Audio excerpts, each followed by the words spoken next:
찬송가 393장을 부르시면서 9월 전교인 새벽기도회를 드리시겠습니다.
이 새벽에 우리에게 주시는 하나님의 말씀은 디모데전서 4장 11절에서 16절 말씀이 되겠습니다. 디모데전서 4장 11절에서 16절까지 신약성경 339면이 되겠습니다. 한 목소리로 봉독하시겠습니다. 너는 이것들을 명하고 가르치라. 누구든지 내 연수함을 없이 여기지 못하게 하고 오직 말과 행실과 사랑과 믿음과 정절에 있어서 믿는 자에게 본이 되어 내가 이를 때까지 읽는 것과 권하는 것과 가르치는 것에 전념하라. 내 속에 있는 은사 곧 장로의 회에서 안수받을 때에 예언을 통하여 받은 것을 가볍게 여기지 말고 이 모든 일에 전심전력하여 너의 성숙함을 모든 사람에게 나타나게 하라. 내가 내 자신과 가르침을 살펴 이 일을 계속하라. 이것을 행함으로 내 자신과 내게 드는 자를 구원하리라. 아멘. 어느 젊은이가 오랜 수행 끝에 드디어 검은 띠를 받기 위하여 스승 앞에 무릎을 꿇고 있었습니다. 그 제자는 수년간의 혹독한 훈련을 마치고 마침내 무술 단련의 정점에 도달한 것입니다. 그런데 스승이 검은 띠를 수여하기 전에 한 가지 시험이 남아있다 이렇게 말했습니다. 제자는 스승과 자기가 직접 대련을 하지 않을까 생각했었습니다. 그러나 스승은 이런 질문으로 시험을 치릅니다. 너는 가장 중요한 질문에 대답을 해야 한다. 검은 띠의 진정한 의미는 무엇이냐? 이렇게 물었을 때 그는 대답합니다. 제 수련 과정의 끝이고 제가 오랫동안 노력한 결과로 주어지는 보상입니다. 만족스러운 대답을 얻지 못한 스승은 고개를 저으면서 너는 아직 검은 띠를 받을 준비가 안 되어 있다. 1년 후에 다시 오너라 이렇게 말합니다. 1년 후 제자는 다시 스승 앞에 무릎을 꿇고 있었습니다. 스승은 또 묻습니다. 검은 띠의 진정한 의미는 무엇이냐? 뛰어남의 상징이고 우리 무술에서 최고의 성취를 의미합니다라고 제자가 대답합니다. 이번에도 만족스러운 대답을 얻지 못한 스승은 또다시 고개를 저으면서 너는 아직도 검은 띠를 받을 준비가 안 되어 있다. 1년 후에 다시 오라 이렇게 말합니다. 1년 후에 제자는 다시 스승 앞에 무릎을 꿇었습니다. 이번에도 스승은 또 한 번 묻습니다. 검은 띠의 진정한 의미는 무엇이냐? 이때 제자는 스승이 원하는 바른 대답합니다. 검은 띠는 시작을 의미합니다. 자기 극복, 꾸준한 노력, 보다 높은 수준에 추구하는 영원한 여행을 시작하는 것입니다. 스승은 아주 만족스럽게 이렇게 제자를 격려하며 검은 띠를 메어줍니다. 그래 맞다. 이제 너는 검은 띠를 받고 너의 노력을 시작할 준비가 되어 있구나. 사랑하는 성도 여러분, 우리는 또 한 달을 보내고 새로운 달을 맞이할수록 끊임없는 자기 혁신의 새로운 시작이 필요합니다. 변화와 개혁, 새롭게 되는 일은 말씀으로 말미암습니다. 말씀을 읽고 듣고 깨닫는 일도 중요하지만 실천함으로 우리가 말하는 전인적인 변화는 지정의, 곧 머리, 가슴과 함께 손발의 변화가 따라야 합니다. 우리는 지금 회복이라는 주제로 9월에 전교인 새벽기도회를 드리고 있습니다. 그러나 우리가 말하는 회복은 코로나19 직전으로의 회복이 아닙니다. 코로나19 직전으로의 회개는 코로나19의 위기보다 더 큰 재앙을 자초할 수도 있습니다. 온갖 불의와 음란, 분열과 무질서와 혼란이 세상을 지배하던 그때 교회는 세상으로부터 불신과 비난을 받고 하나님을 업신여기는 자들이 교회를 폄훼하던 1년 반, 2년 전의 상태로 되돌아간다면 어쩌면 지금 겪고 있는 이 위기보다 더 무서운 징벌을 받게 될지도 모릅니다.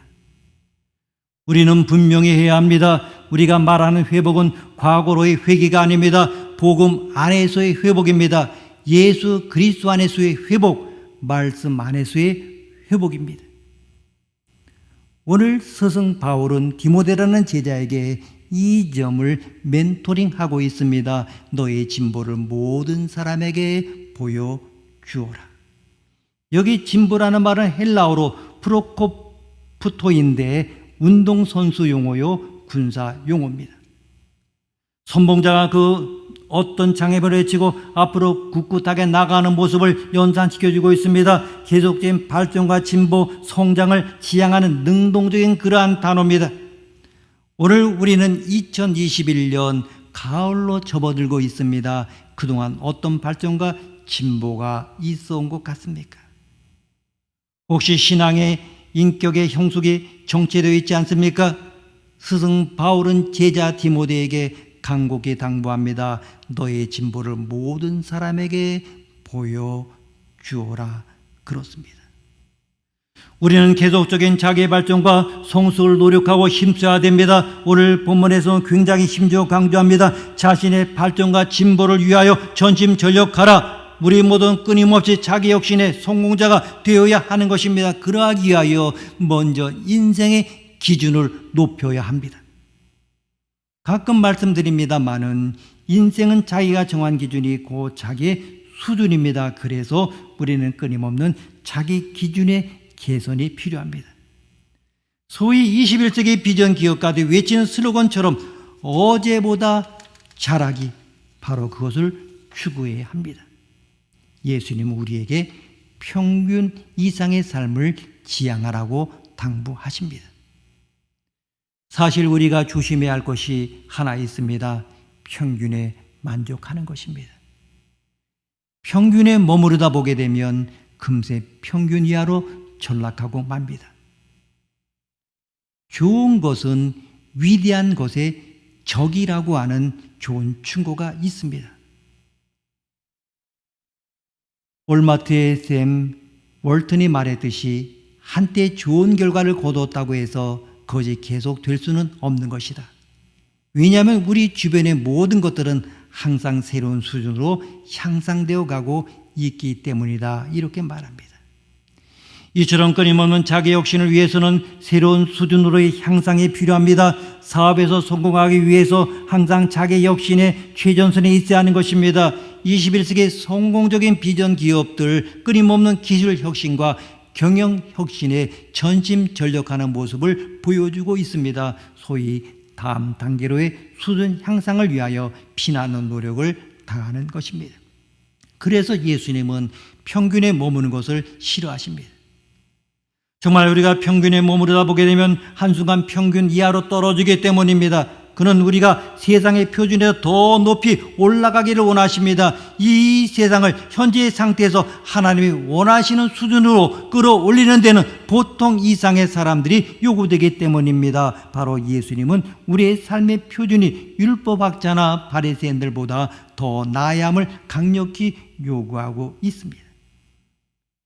즉 교인과 교회가 평균 이상으로 올라가야 세상의 잘못된 근본 체제들을 바꿀 수가 있습니다. 왜냐하면 우리가 평균적인 삶의 수준에 멈추면 세상의 평균 이하의 것들을 다룰 힘이 없습니다. 그래서 우리는 끊임없는 자기 혁신과 평균 이상의 삶을 추구해야 합니다. 여러분, 우리는 자신의 개선과 향상, 발전과 진보를 위하여 어떤 노력을 하고 있습니까? 오늘 말씀처럼 얼마나 전심전력하고 있습니까? 100년도 전에 헨리 소로는 대부분의 사람들은 조용한 절망감 속에서 살아간다고 이야기한 적이 있습니다. 상당히 많은 사람들이 인생의 다음 수준을 향한 발전과 진보를 살며시 포기하고 조용한 절망감으로 살아가는 것입니다. 그래서 자포자기한 자신에 대하여 자조적으로 살아갑니다. 나는 원래 그런 사람이야. 나는 안 돼. 나는 틀렸어. 나는 그냥 내 스타일로 살아갈 거야. 심지어 목회자 신분에서도 자신의 영성 개발이나 인격 향상을 스스로 포기하는 경우도 많습니다. 그러나 우리가 흔히 알듯이 농구 게임에서 가장 중요한 요소 중 하나는 무엇입니까? 리바운드입니다. 누군가가 슛을 잘못했을 때 재빠르게 움직여 보드에서 튀어나온 공을 리바운드하여 잡기만 하면 득점을 만회할 수 있는 것입니다. 그렇습니다. 하나님의 위대한 자녀는 포기하기를 거부한 보통 사람들입니다. 그들은 인생을 계속 리바운드합니다. 그들은 계속 일어납니다. 다시 시작하고 다시 도전합니다. 위대한 사람들은 포기하지 않았던 평범한 사람들일 뿐입니다. 여러분, 혹시 자신의 인생 발전과 향상을 스스로 포기하며 자조적인 인생을 살아가고 있는 것은 아닙니까? 그래서 매너리즘과 니힐리즘에 빠져가고 있지는 않습니까? 그러나 성공적인 인생을 산 사람들은 포기할 마음을 가졌으나 포기하지는 않았던 사람들입니다. 그야말로 포기를 포기했던 위인들입니다.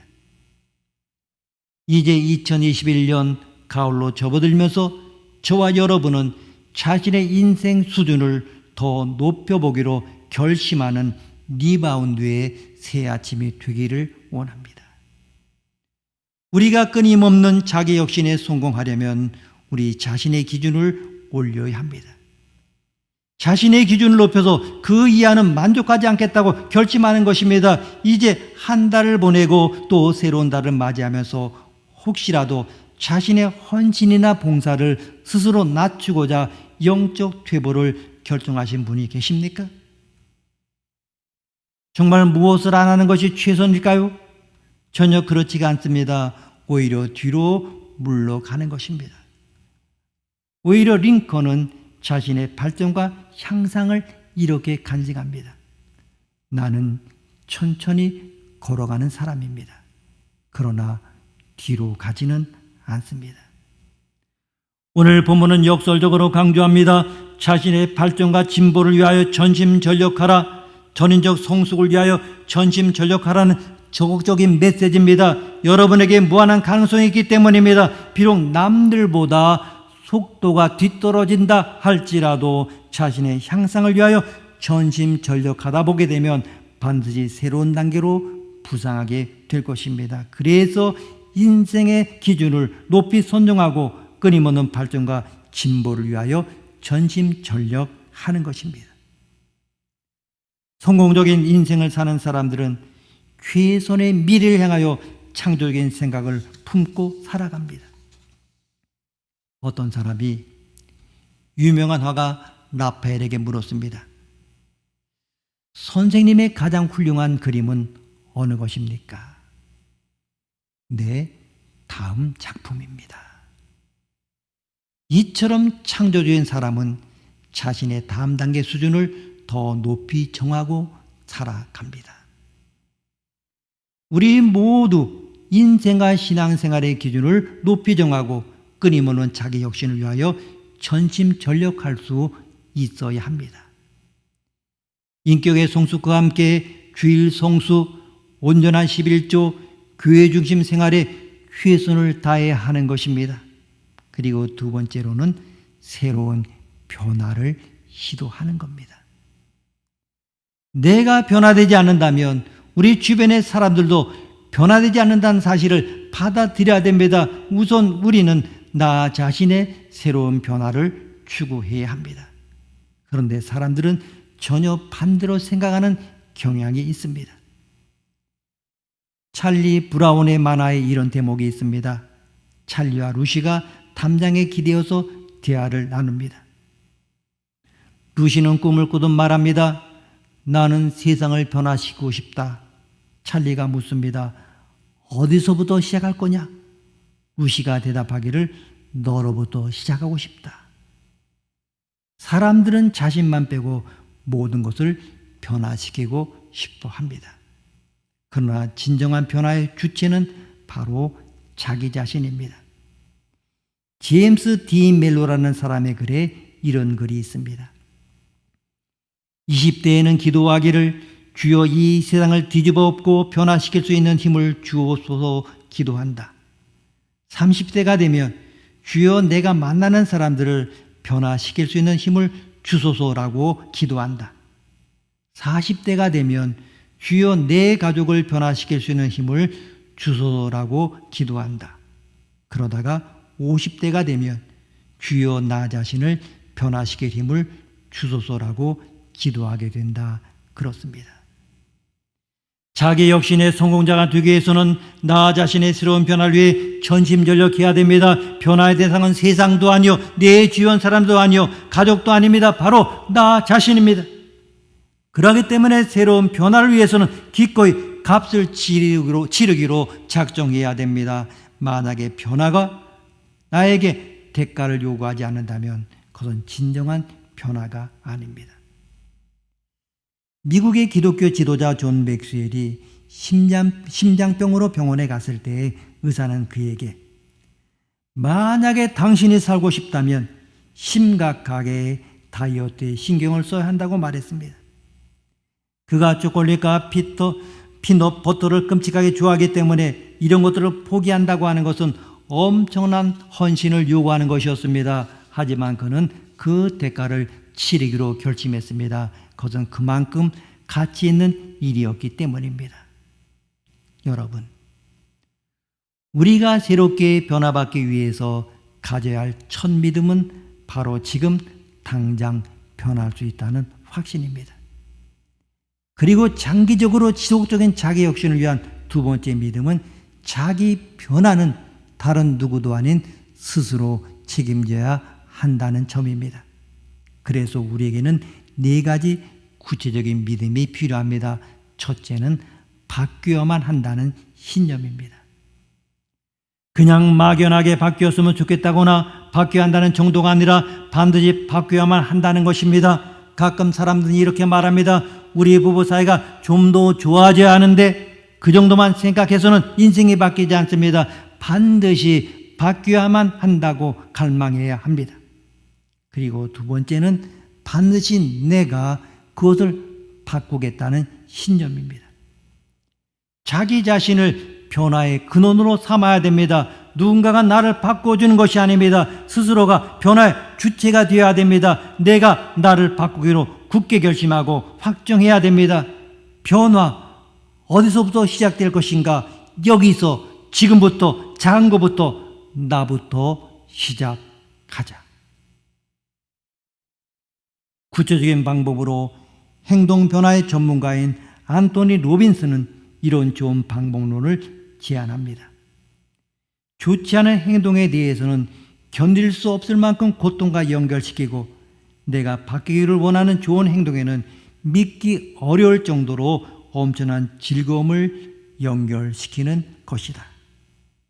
그리고 세 번째는 나도 바뀔 수 있다고 하는 그러한 신념입니다.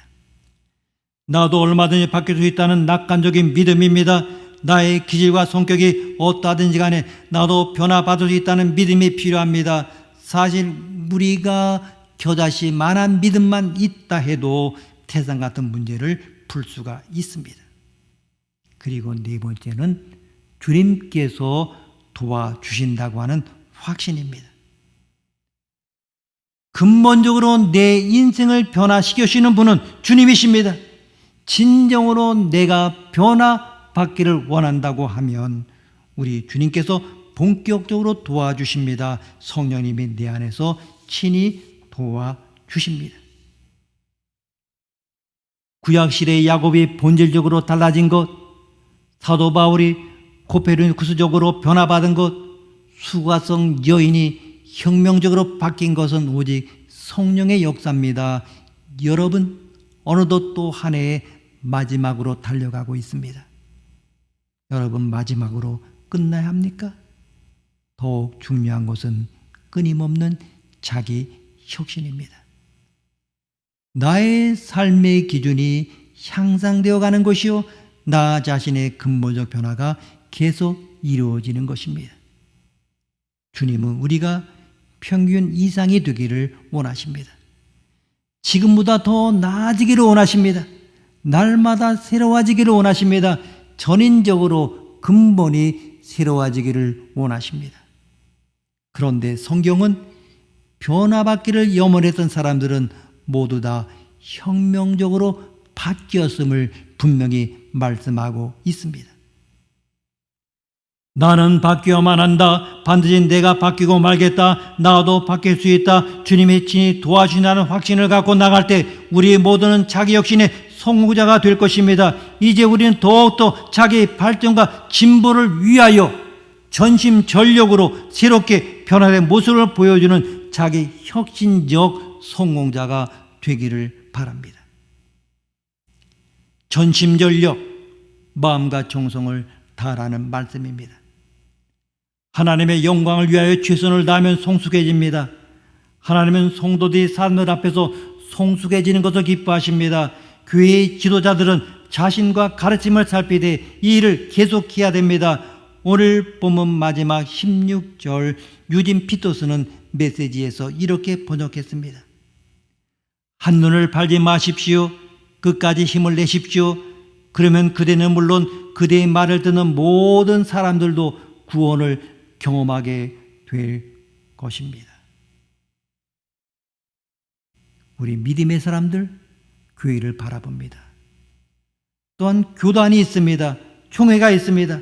이 모든 것 한눈 팔지 말아야 됩니다. 장로교회는 장로교회에 나와야 됩니다. 자리값 하는 것도 중요하지만 한눈을 파는 일이 없이 자리를 잘 지켜야 됩니다. 하나님의 일은 하나님께서 하십니다. 끝까지 자리를 잘 지키면 주께서 승리하게 하십니다. 이겨야 됩니다. 이 9월은 총회와 한국교회 회복을 위하여 더 간절한 마음으로 기도하되 교회는 세상을 이롭게 하는 교회가 되어야 됩니다. 그러하기 위해서는 오직 복음으로 말씀으로 우리들부터 먼저 새롭게 되어야 됩니다. 9월에는 우리의 명절인 추석이 있습니다.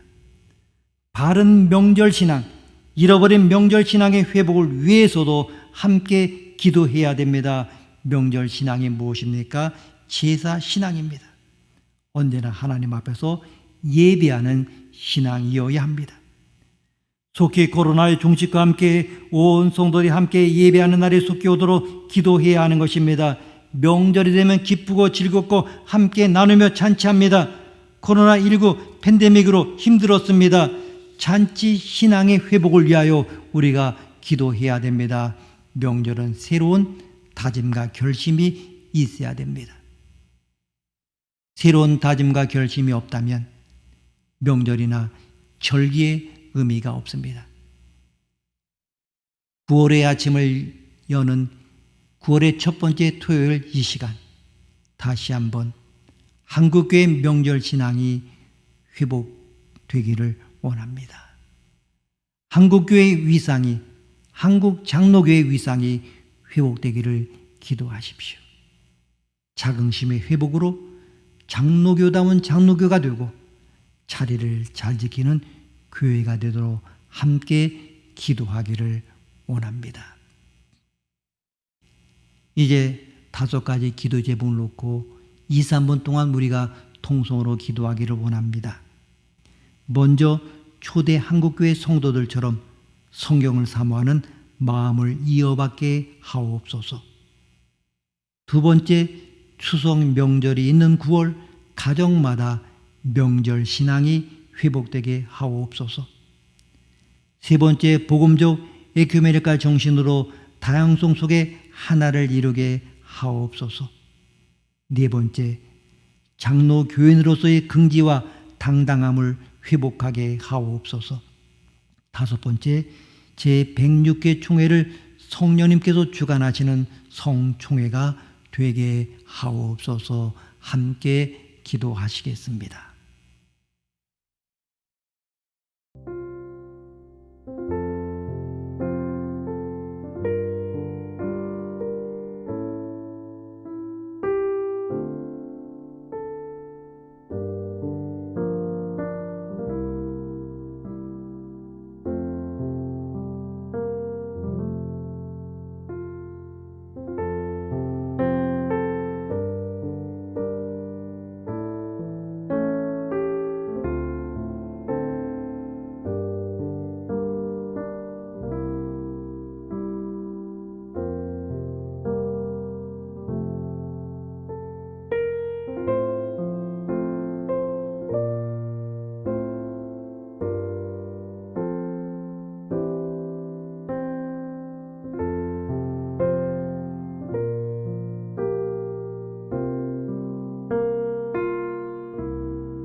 전능하신 하나님, 1885년 언도도 선교사와 함께 시작된 장로교회가 140년 가까운 세월 동안 나라와 민족을 섬기게 하시니 감사를 드립니다.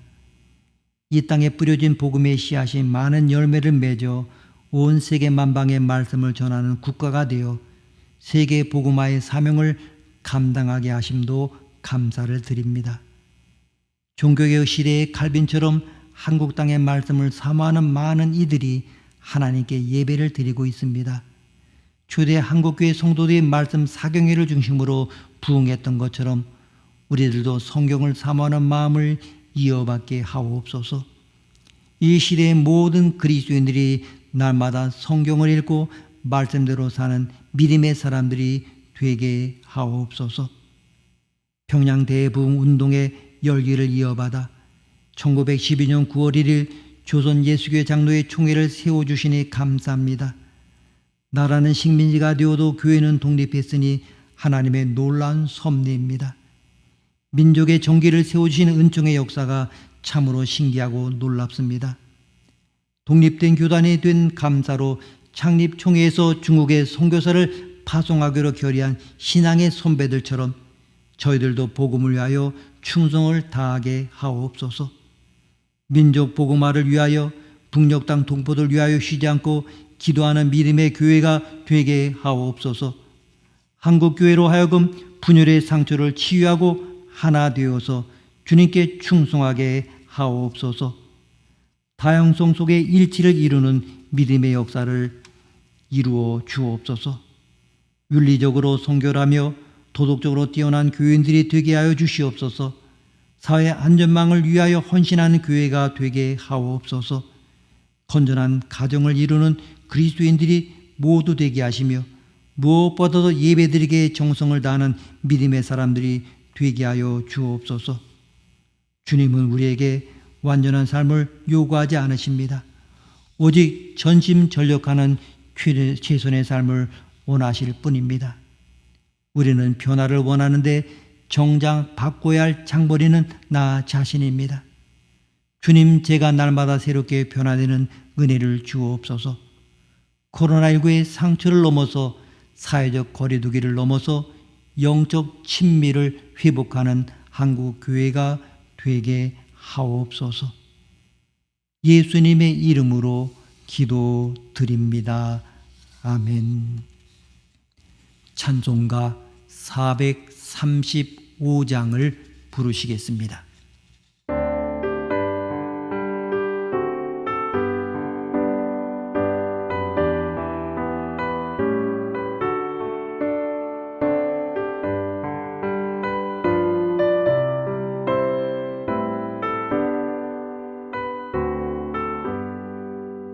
나의 영원하신 기업 생명보다 귀하다. 나의 갈 길 다가도록 나와 동행하소서. 주께로 가까이 주께로 가오리. 나의 갈 길 다가도록 나와 동행하소서.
하늘에 계신 우리 아버지, 아버지 이름을 거룩하게 하시며 아버지의 나라가 오게 하시며 아버지의 뜻이 하늘에서와 같이 땅에서도 이루어지게 하소서.